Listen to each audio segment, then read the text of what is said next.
I'm Lin Huiwen, come from Taiwan, and I'm currently teaching at the Institute of Creative Industries Design at the National Cheng Kung University. I'm very happy to be here to share with you about my research. This research is about empirical study and is a visual ethnographic study about experience of young visitors in traumatic memorial museum. Okay, and here's a short description about my research. And 2020 is a crucial year in Taiwan historically. We have been in our 21 years of imposition of martial law. And during this time, we think that it's very important at this crucial moment that we re-examine it, how our National Human Rights Museum deliver their exhibition contents to the public, especially like to pay attention into the young visitors. And we like to elicit the young visitors' hidden feelings, emotions, and in order to gain retrospective insights. And in the future, we hope that our Human Rights Museum organization, curatorial organization, planners, manager could take this outcome and findings to improve the future museum in order to make a more inclusive and coherent society. Okay, so this is what I'd like to show you. This is where the National Human Rights Museum actually located in Taiwan. We are on the southwest side of Japan, and this museum actually located at the capital city, Taipei. And for this slides, you can see at the center, I deliver to you, this is the plan about this museum, and this is the plan of one of the building. It's called Ren Ai Building, and actually the permanent exhibition happened in this building, and we delivered 4 session workshops. And just a couple of months ago, we were very lucky that we are very regulated, so everyone would still can have our daily life comparatively less affected to other countries. We can still work, we can still go to school, we still can gather, but we have a very, very self-conscious about the protection of ourselves. So I'm lucky enough to conduct this interactive workshop at the museum, and we recruited 8 to 18 years old students to be participants in our workshop. And we like to elicit young people's point of view at the museum. And so they will need to guide, a tour guide for about 40 to 50 minutes in this area. And that's the most popular area because this building was the former retention center, and the Human Rights Museum has taken this authentic sites into a very important real sites to witness the past. So the guide tour was also very popular, but we would like to examine whether the guide tour was friendly enough, was communicable enough to the youth. So we took the interactive workshop, like to understand about their feeling and hidden emotion.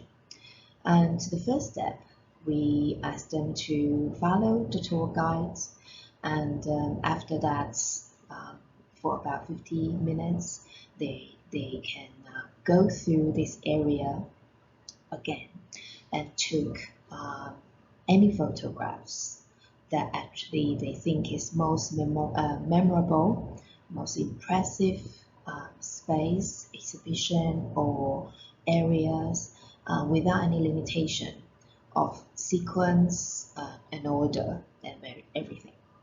And after about 20 to 30 minutes, they took all the pictures that they are impressed about, and we brought them into an indoor space, and we provided them some stimulated images for them to memorize, to record what they were being through, and they can actually draw freely.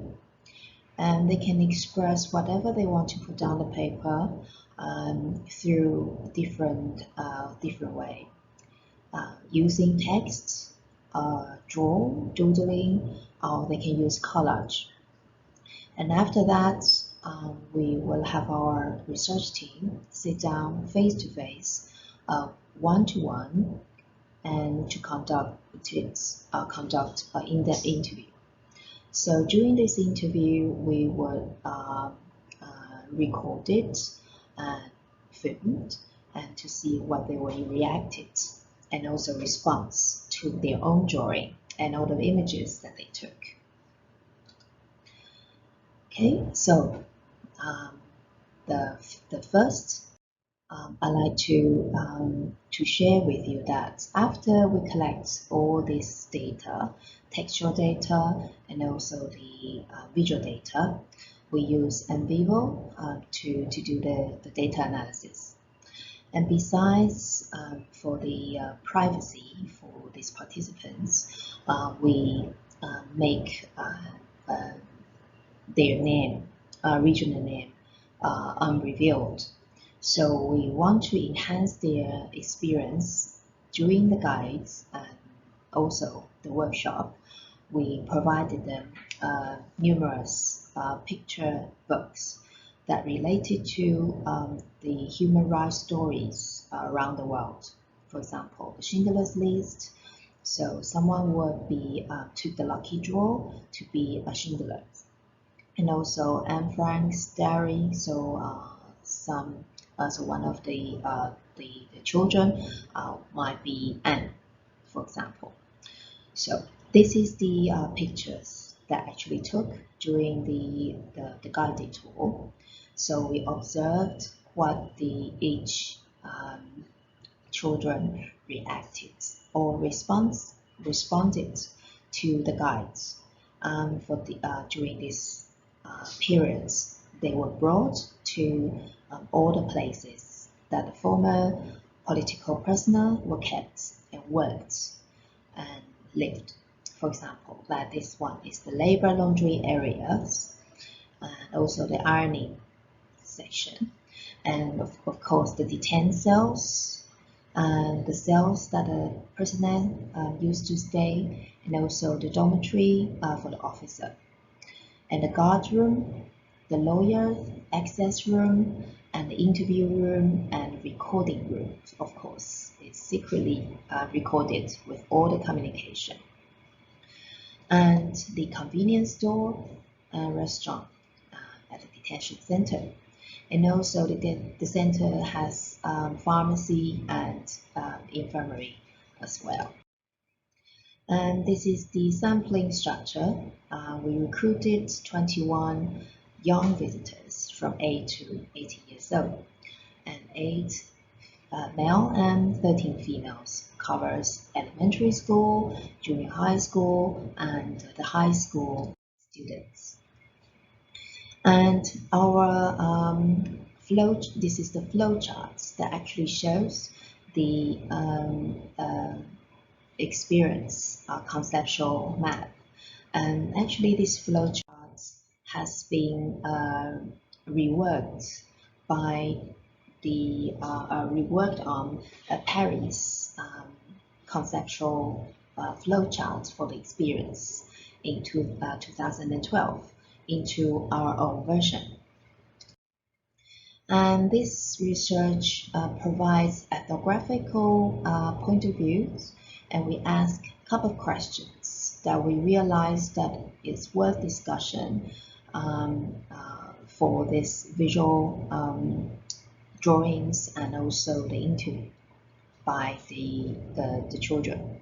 First is what did the youth take the pictures for? So I'd like you to take a look at the pictures that the children took. We feel that these students feel very shocked by the number of political prisoners have to be kept in one room, whereas the similar size of the room used, which is being stayed only by one officer. And they feel so unfair, they're conscious about the unfairness and the treatment in the prison.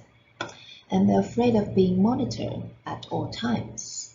And they also very scared about that if they were the prisoner, if they done something wrong, where they were being caught. But they're also emphasizing on what if the prisoner missed the family. Because in the interview room, and also this shows the loneliness in the cell. They feel like although they are all these prisoners are being kept in one room and very crowded, but inside their loneliness and they have a very distance with their family.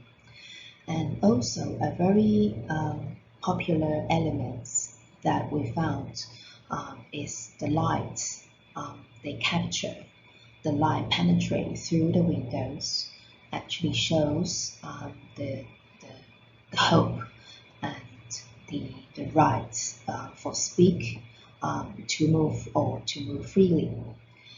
And second is the question that we like to ask is what did the youth draw about the impressive scene in the museum?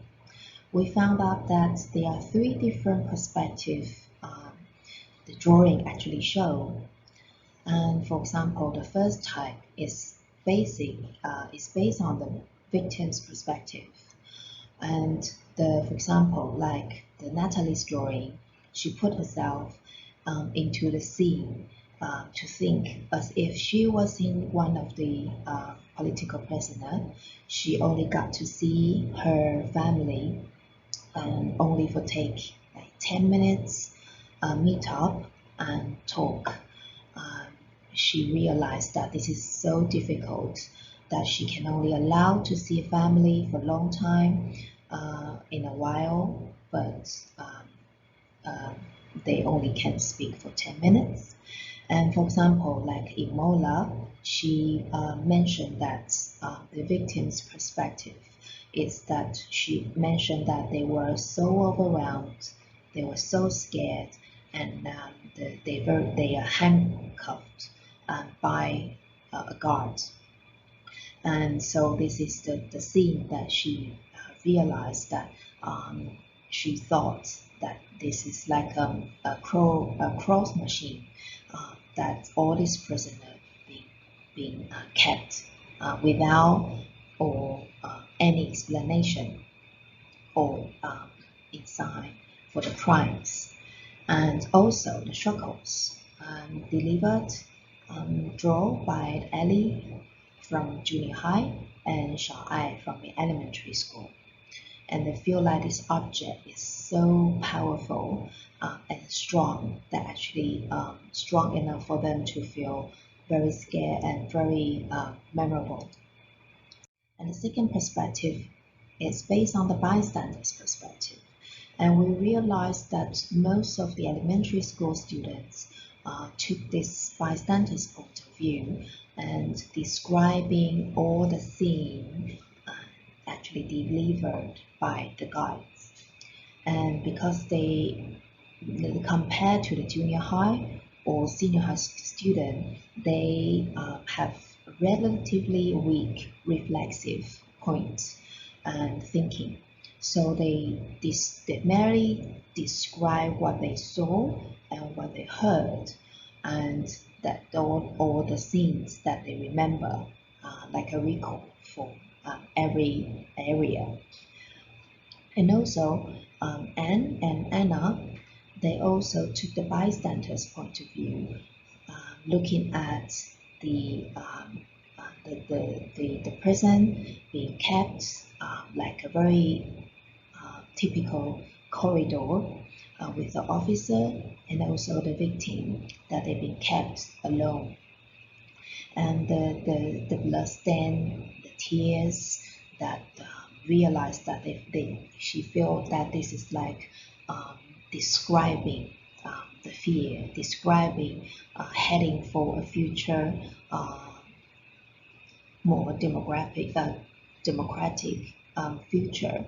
And this scene described a restaurant, and also Annie realized that their restaurant in the school, their convenience store in the school, but the emotion, the feelings are completely different.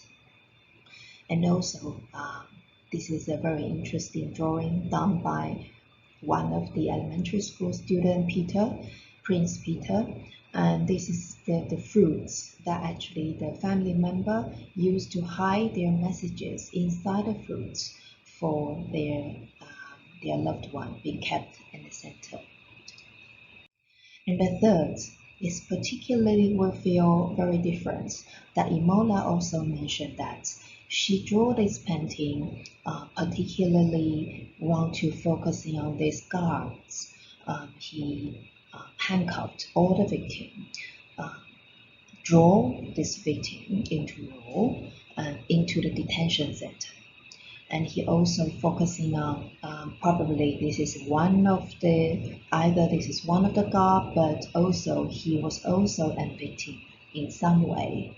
So this symbolized the cross that dragging all this each persons into the detent center. And also the third question that we just like to ask, what was the youth mostly impressed about in terms of the area, the guided space by the tour guide? And we realized that the shackles was mentioned many times. Apart from that, the space, particularly for the large and small door, the metal door, the convenience store, the laundry area, the ironing area, are mostly mentioned, regardless of their grades. The reason for the large and small doors that they mention a lot is that the small doors being very tiny, very low, short, so all the prisoner has to bend down and also to pass through the door, and actually reflects the humanity. So the students were so much impressed by how the tour guide letting them know about how this political prisoner were their life was about in the center.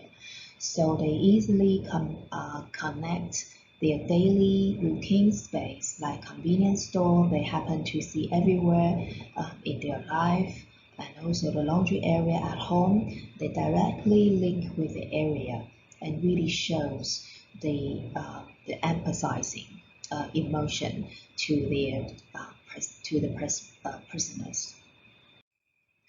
So this is the tiny door actually embedded in the large door. The large door only open for officers, but the tiny little doors only open for the prisoners, that you only can pass through the door, the little door. So the students will experience bending down themselves. And this is the laundry area and the ironing area.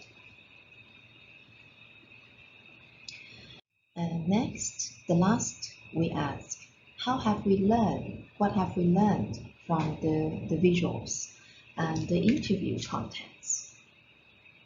We realized that the senior high school students have used a lot of metaphors to explain their ideas. For example, they use lights, they draw lights, they draw a cross just to represent the unfairness, hope, and death, and the hopeless life that the prisoner had been through. And second, we found out that the existing understanding of the history will make the youth to interpret the experience more in a more processional details. So for students who express more in every detail of the historical incidents or the detail about every area that the prisoner had stayed, related to their existing understanding, their knowledge about the White Terror or the historical incidents. And the last is if they're aware about more about the issues related to human rights, they will assist the youth to imply their concept in their own life. So if they understand about, for example, the privacy or the right to speak or the right to oppose or the right to give different opinion, we will find that they will more connect to their own daily life. So they will have more reflexive thinking about once if they put into the same situation, how they would need to react and how they will feel. So for the conclusion, we will give two major possible future suggestions for the museum. First one is enhancing the visualization and interaction with the youth. Because we realized that the younger people, the more visualization is needed. And also, if they can focusing on more daily habits or around prisoners' life, would evoke these young people more reflexive and empathetic mind and thinking. For example, the very heavy shackles, metal shackles, they allowed to touch, to lift up, and if the guides could connect to imagine the weight, it's so many times heavier than your school bags. Then you have to wear it 24 hours, including going to bed, and that would give a more empathetic feeling about the previous experience. And also that would provide more concrete idea about the historical scene by the physical contacts with the important objects. And also second is we would possibly could be better or think about alternative way of connecting human rights issue, more engaged with, say, the summer camp or the school curriculums with the museum itself.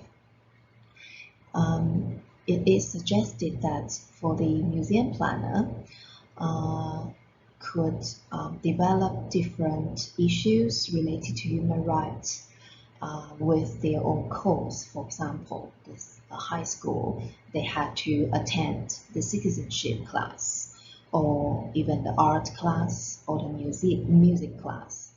So embedded the human rights issue in the different type of classes is the